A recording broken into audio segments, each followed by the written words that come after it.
Go ahead on the point of order. I would like to seek two clarifications from you. Number one.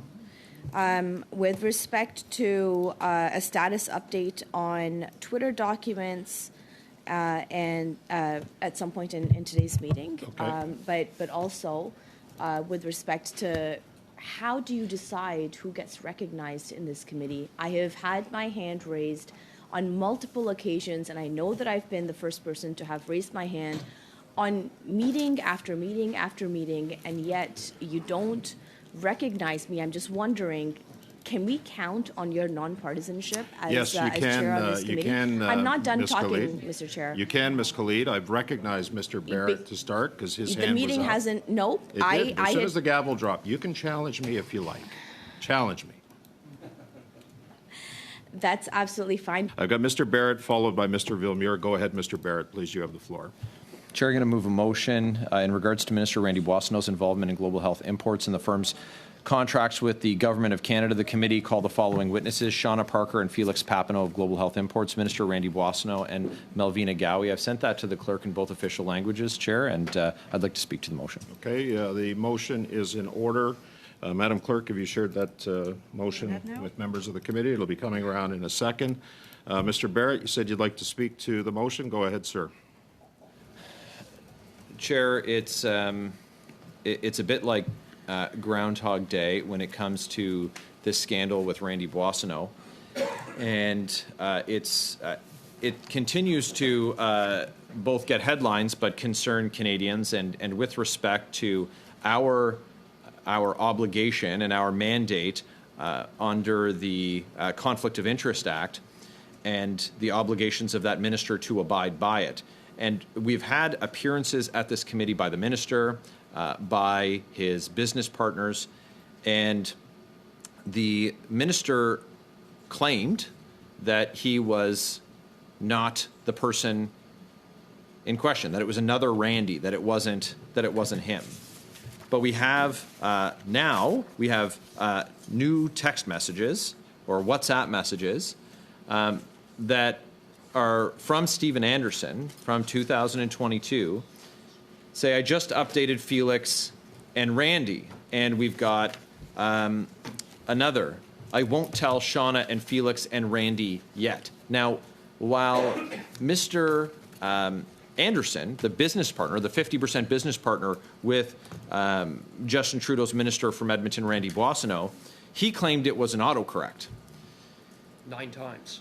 9 times. But we now have more messages, so it would have to be more than 9 times. But in none of those 9 instances, nor in the new documents, does anyone ask, oh, who do you mean? Because I'm not familiar with that name. Oh, is that a typo? Is it someone else? No, they say it's Randy. Now, Randy has said that he's not the Randy in question. But we also have confirmation that there was no other Randy who worked at this firm. So we later learned that when the Liberal minister from Edmonton had said that he couldn't have communicated with his business partner, Stephen Anderson, on the dates in question, he was at a Liberal cabinet retreat, and he was in a room impenetrable by electronic communications, and his phone was locked in a box and buried under the building. Well, he did actually exchange text messages and have a phone call with his business partner, Stephen Anderson. So it's another example where we see that this Liberal minister is not being truthful. We also know that while he was a 50% owner of the company, they won a contract with the government of Canada. Well, he was sitting around the cabinet table. Of course, none of these things are acceptable, but what is of paramount importance is that when we have an issue like we did with Mr. Anderson, who this committee did vote by majority to send to the House that he had been in contempt and had prevaricated when he was here, and the Speaker has ruled on that. Well, now we have an issue of a similar nature with respect to the minister. So I'm not today looking for the committee to take a decision on if there's been a contempt by the minister, but I do think that we need information about this. And while these text messages or WhatsApp messages add a new dimension to what this committee's dealing with, it comes down to whether or not the minister was honest when he testified at this committee. But there's a story in the National Post today that says, Liberal minister's former business questioned over Indigenous claims in government contract bids. And it's highly suspicious at best. At best. But at worst, it's fraud. And so, while that issue is one that perhaps we can discuss another day, it does certainly speak to the apparent dishonesty by the minister. We can't have people come before parliamentary committees and do anything other than tell us the truth. They can't not answer the question, and they can't lie to us. Right. So we do need answers to that. It is incumbent on this committee. And what we've heard time and time again from members of the Liberal Party is that, well, the ethics commissioner looked at it and said it was fine. Well, then he had to look at it again because it turns out he wasn't given all of the information. And then he had to look at it again because he wasn't given all of the information.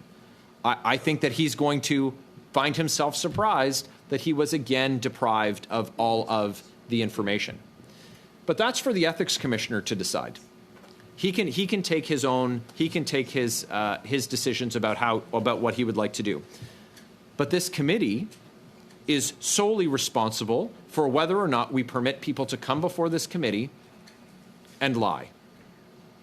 And so we need to get answers, and it's important that the witnesses that are proposed in the motion also come and speak to this, because we've seen so far that the co-owners of the company have demonstrated themselves not to be honest. We are not looking for Mr. Anderson to return. The committee has taken a decision with respect to his conduct before this committee, referred it to the House, and the House will deal with it. But we do need to speak to another parliamentarian, his business partner, Mr. Boissonnault, and we need to hear from these two folks who come up every single time the minister's name is mentioned, and that's Shauna and Felix. No one in this committee should want to be made a fool of by people who are invited to come before us. But that's what's happening. We are being made a fool of by these witnesses who have come before the committee, and it can't be allowed to stand that that Randy Boissonnault can offer a different set of facts in answering the same question every time he comes before the committee. He needs to come here, tell us the truth, and then we can move on. But until we've finally got the truth, then this committee needs to undertake this study and get resolution. Absolutely. Thank you. Thank you, Mr. Barrett. I have Mr. Genuiss next, followed by Ms. Shanahan, and then Mr. Cooper. Go ahead, Mr. Genuiss. Thank you very much, Chair. I want to speak in support of this motion for Mr. Barrett to bring back Liberal Minister Randy Boissonnault here to the Ethics Committee. And in particular, I want to speak to the issue of claims made that his company, a company that he owned as minister that was also seeking federal government contracts, claims that this company was Indigenous. Now, the Government Operations Committee that I serve as a regular member on has been investigating this government's Indigenous procurement scandal. And we've been undertaking this investigation really at the request and in response to concerns that have been raised by Indigenous leaders themselves. Indigenous leaders have asked the Auditor General to look into the contracting scandal. And the basis of this scandal is basically that well-connected non-Indigenous elites have been able to take for themselves contracts that are supposed to go to Indigenous peoples and Indigenous businesses. It is cultural appropriation leading to financial misappropriation. It's people pretending to be Indigenous or entering into shady joint ventures where most of the benefit and most of the action is happening on the non-Indigenous side to try to appropriate benefits through these kinds of arrangements away from Indigenous communities towards well-connected non-Indigenous insiders. And this is a problem that we have become aware of, that we've been investigating for a number of months. And in fact, the AFN, Chief Bernard from the AFN said that in their view, most of those contracts from the Indigenous procurement set aside are going to shell companies. So this is a huge problem. It's a problem that has been brought to Parliament by Indigenous leaders themselves, and it's a problem that we have been trying to get to the bottom of. Meanwhile, Liberals have been saying, oh, there's nothing to see here, no big deal, we're trying to check the box and wanting to move on, rather than actually get into the substance of the issue and really take seriously what we're hearing from Indigenous leaders. Then we have today this revelation, though, that not only is it just well-connected elite insiders taking advantage of this program, but it is the most well-connected elite insider possible. That is a minister of the Crown. His own company has been trying to get contracts on the basis of a claim that the company is Indigenous owned. And looking back at the record, Minister Boissonnault has made all kinds of contradictory claims regarding his identity in various places, in various publications. And in the House today, the Liberals admitted, in fact, in response to a question period, they admitted that this business was never on the Indigenous business list. So the government is saying that that this company wasn't on the Indigenous business list, and yet the minister's company was making the claim that they were Indigenous on the basis of inconsistent claims about identity that the minister has made. So this is a very serious issue because we can see the legacy of various things that have been done to Indigenous peoples, tragic rates of poverty, and therefore the urgency of fully including Indigenous peoples in the economy, of supporting measures that advance economic development. And yet we have measures announced by the government then being taken advantage of by elite insiders, including a company that in the course of trying to get these contracts claimed to be fully Indigenous owned and that was able to do business with the government to their advantage. So we very much need to get to the bottom of these claims and the involvement of Minister Boissonnault in this very serious Liberal Indigenous procurement scandal. So I'm very supportive of the motion and look forward to him being brought back to testify before this committee. Thank you. Thank you, Mr. Genuiss. Monsieur Villemur, je m'excuse, mais j'ai supposé que tu... Mr. Villemur, I apologize, but I thought you wanted to speak to something else. Okay, all right, thank you. Chair, and it appears that this is where I came into this committee, was regarding this Mr. Anderson. It seems so sinister.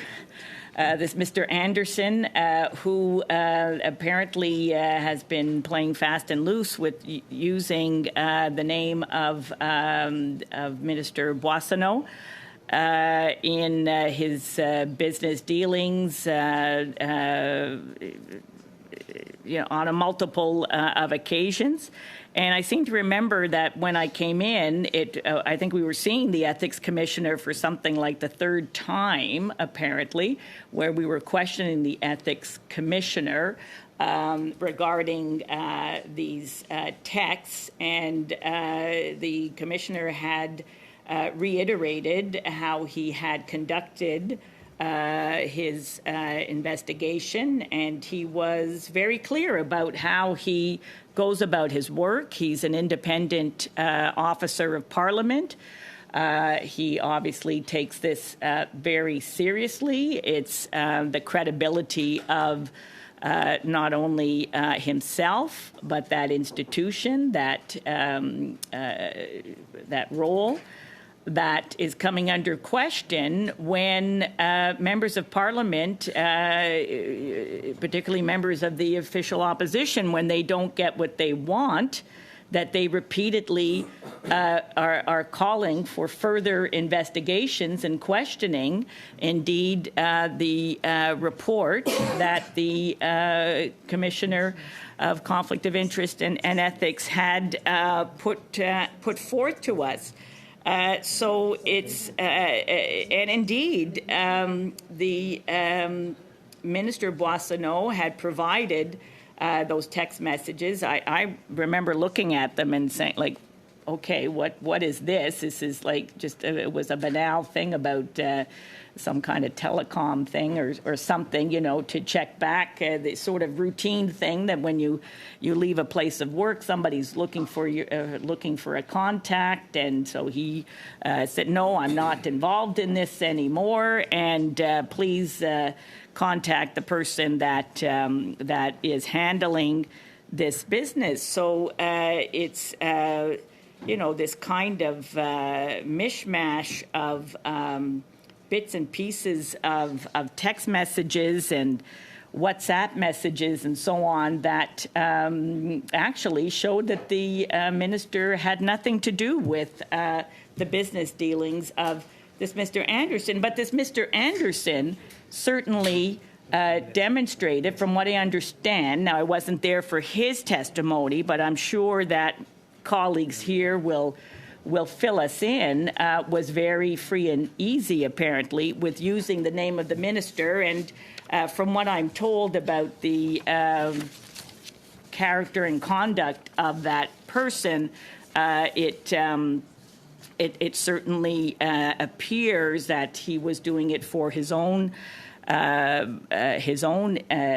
purposes, his own profit, his own ends, and it's kind of a lesson to all of us to be careful about who we get involved in when you know, that day comes that we find ourselves in the private sector. And in fact, I think it again, I found it very interesting at that point when I came into this committee, that the ethics commissioner was able to talk about the rules around conflict of interest and you know, the responsibilities of members, and indeed we heard something of that earlier in the week when we heard from the lobbying commissioner. Shanahan, I'm going to go to Mr. Cooper next. Go ahead. Be on the list, please. Mm-hmm.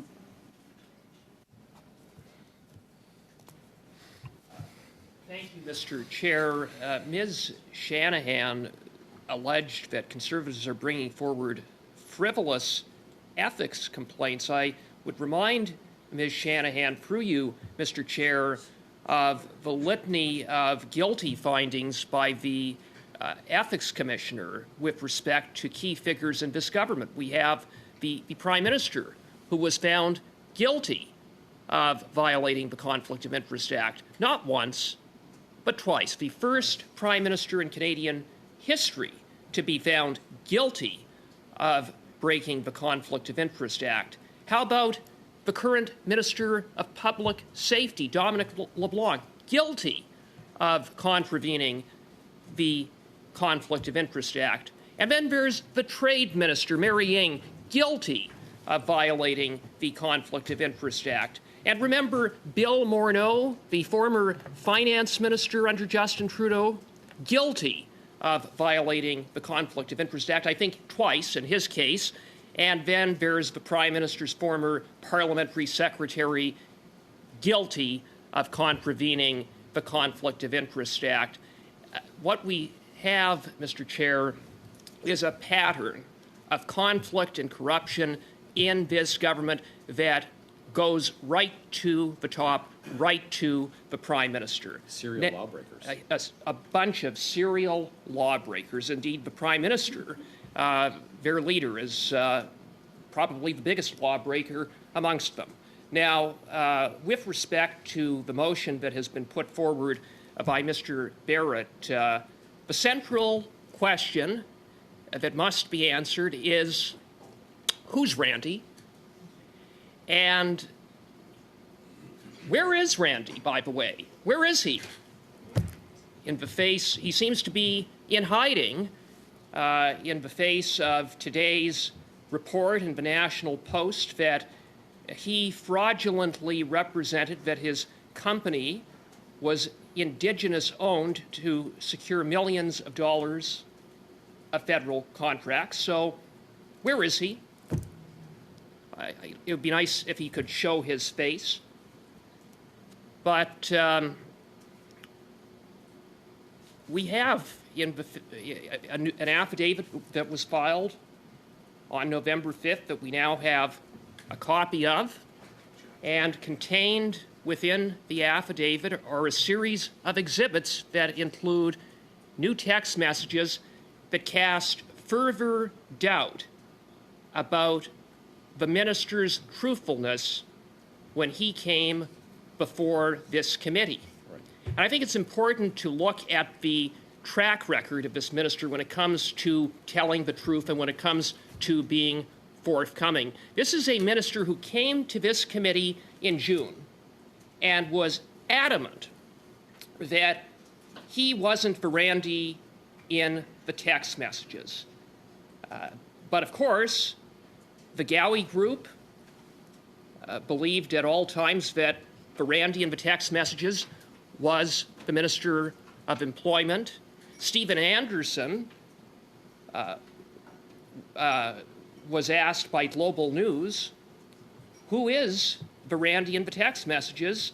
And he said, well, it's the VP of Logistics. But when Global News looked into who is the VP of Logistics, they found out that it was not a Randy, it was a guy by the name of Edward Anderson, who turns out to be Stephen Anderson's father, Stephen Anderson being the shady business partner of the Minister of Employment. Global News made further inquiries to find a trace of this other Randy. They couldn't. Stephen Anderson came before the committee and said there was only one Randy that was ever connected to Global Health Imports, and that is the Minister of Employment.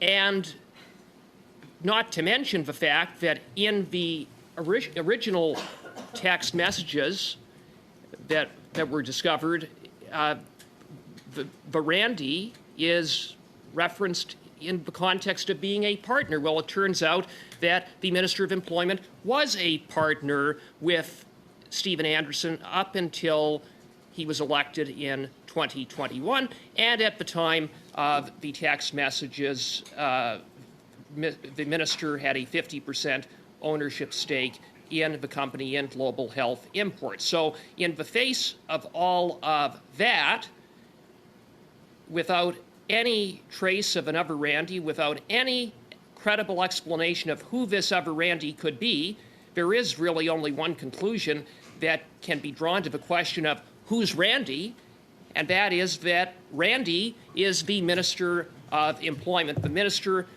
from Edmonton, a Randy who shook down Global Health Imports in a $500,000 wire fraud scheme, a Randy who was a 50% owner, a partner in a company that has been ordered by Alberta courts to pay back clients $7.8 million for ripping them off. Unbelievable. Wow. Unbelievable. We have a minister now who is part of a company that has been sued by the Gowie Group for this $500,000 shakedown when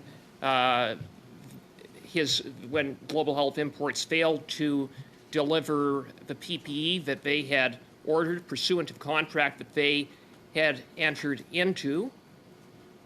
And remember when the minister came to committee in June, and one of the things that his office did at the time was issue a statement that said it could not have been the minister because the minister was in Vancouver on September the 8th, 2022, and he was at a cabinet meeting and he didn't have access to his phone, and therefore it was impossible that the Randy in the text messages was the minister. But then, after he appears before the committee the first time, Global News uncovers new text messages. New text messages from September 6, 2022, from between Anderson and the Gowie Group, in which Anderson, as he's shaking them down for the $500,000, says, asking as West Coast is closing in 7 minutes and Randy is in the Vancouver office. Wow. Oops. Wow. Randy is in Vancouver. Well, the minister, turns out, was in Vancouver on September the 6th. And when the minister came back to committee in September with these fresh text messages, fresh insofar as at the time they had just recently been made public, my colleague, Mr. Barrett, put it to him to say, come on, minister, you're obviously that Randy. And the minister was confronted with the text messages, admitted that, yes, he was in Vancouver on September 6th, and then he provided new information that he had withheld from the committee, and that is that he had texted and spoken with Anderson on September the 6th. Wow. Now, when the minister came in June, he would have had committee believe that he had nothing to do with Anderson. Exactly. That upon being elected in 2021, other than having a 50% ownership stake, which is a pretty big deal, that he never spoke to this guy. He had nothing to do with the operations of the company. He was totally oblivious to what was going on. And then he comes back, confronted with text messages, placing him in Vancouver at the same time that Anderson is referring to a Randy in Vancouver. He suddenly says, oh, by the way, I spoke with Anderson. That constituted a material omission on the part of the minister. The minister, for all intents and purposes, misrepresented to this committee his dealings with Anderson by his omission. Exactly. Wow. And so it's part of a pattern of not being forthcoming. It's part of a pattern of a minister who is changing his story as new details emerge. So now that we have these additional text messages that evidence that the minister was not forthcoming and may provide further evidence that the minister was involved in fraud, it will be interesting to see how his story changes when he comes, hopefully, before this committee as soon as possible. Exactly. And so we need to hear from this minister. He shouldn't be a minister. Exactly. He should have been fired long ago as a minister. He has no place sitting in the cabinet, given his record of frankly not being forthcoming, being implicated in this shady business that is ridden by allegations of fraud, and not just allegations of fraud. There are, I just emphasize again, $7.8 million in judgments by Alberta courts against his company, the company that he had a 50% interest in, stemming from lawsuits from the time that he was a partner in the business. So, Mr. Chair, it's important that we pass Mr. Barrett's motion and haul Minister Boissonnault back to this committee. Hear, hear, hear. Okay, thank you, Mr. Cooper. Mr. Fouie. Okay, so I'm going to call the vote, recorded vote. Madam Clerk, go ahead. Thank you, Mr. Chair. The vote is on the motion as moved by Mr. Barrett. Mr. Baines. No. Mr. Fisher. Mr. Housefather. No. Ms. Gavid. No. Ms. Shanahan. No. Mr. Barrett. Yes. Mr. Majumdar. Oui. Mr. Cooper. Yes. Monsieur Villemur. Oui. Mr. Green. Je vote oui aussi. Yeas 5 and nays 5. I vote yes, Madam Clerk. Shocked.